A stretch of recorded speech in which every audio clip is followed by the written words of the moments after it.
Bonjour à tous, aujourd'hui nous allons nous intéresser à la pêche en mode bushcraft survie. Et pour pêcher, il nous faut une canne à pêche. Donc nous allons aller chercher un morceau de bois pour faire une canne à pêche. Il y a trois sortes d'essences intéressantes, c'est le frêne, le noisetier et le bambou. Alors je parlerai dans un premier temps du noisetier parce que c'est la fabrication pour moi que je trouve la plus compliquée et ça reste un bois endémique des régions tempérées européennes, tandis que le bambou lui a été importé. Voilà. Donc nous allons couper une branche de noisetier.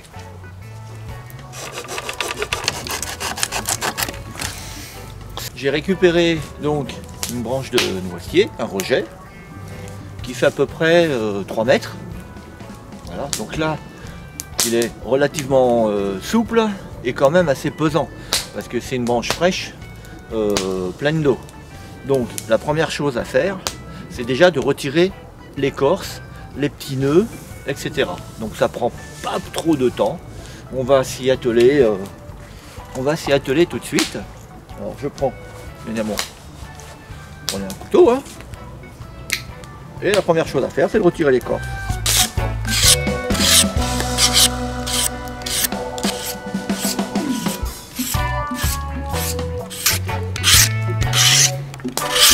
Une fois que vous avez écorcé toute la surface de votre baguette de bois, il suffit simplement de la mettre au-dessus du feu pour la faire bien sécher, pour retirer toute l'eau qu'elle contient. Ça va lui donner une certaine rigidité et aussi une certaine solidité.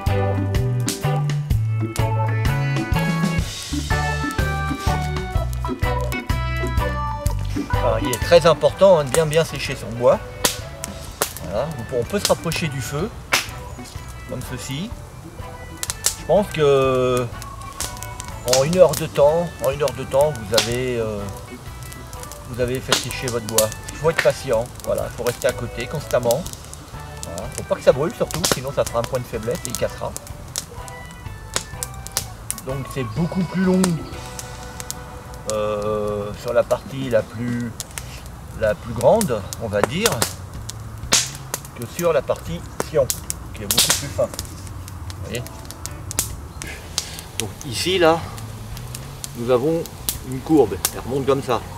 Donc là, pour redresser, eh bien, je vais la passer au feu, comme ceci, en tournant, pour bien que le bois chauffe. Voilà. Comme ceci.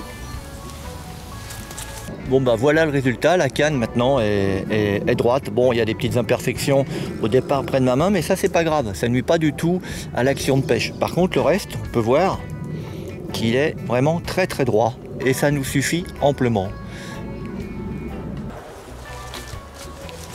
Bon bah la canne à pêche en noisetier est terminée. Elle est pas encore tout à fait sèche, mais on peut déjà aller pêcher avec sans problème.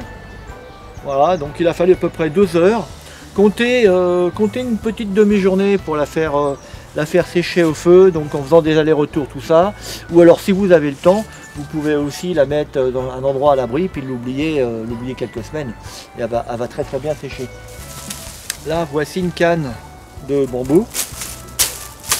Voilà, comme je vous explique, il faut dans un premier temps retirer toutes les petites branches, comme ceci.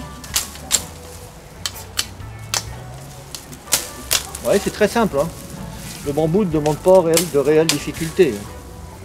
Il faut faire attention quand on retire les petites branchettes du bambou à ne pas. Donc moi je mets toujours un petit coup comme ça avant. Voilà, et après, hop, dans ce sens-là. Voilà.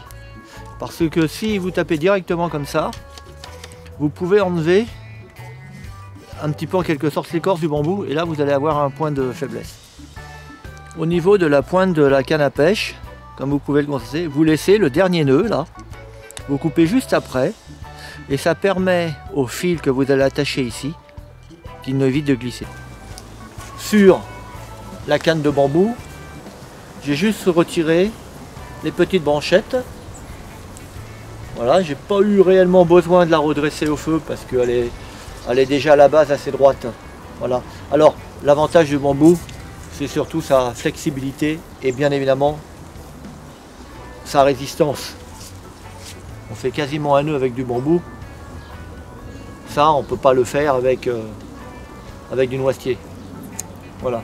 Donc ça reste quand même, on va dire, le bambou reste quand même la meilleure matière pour faire des cannes à pêche. Sur ce, je vous dis à bientôt dans une prochaine vidéo. Pensez à liker, pensez à vous abonner. Comme d'habitude, ça me fait super plaisir. Et je répondrai à toutes vos questions dans un bref délai. À bientôt, salut!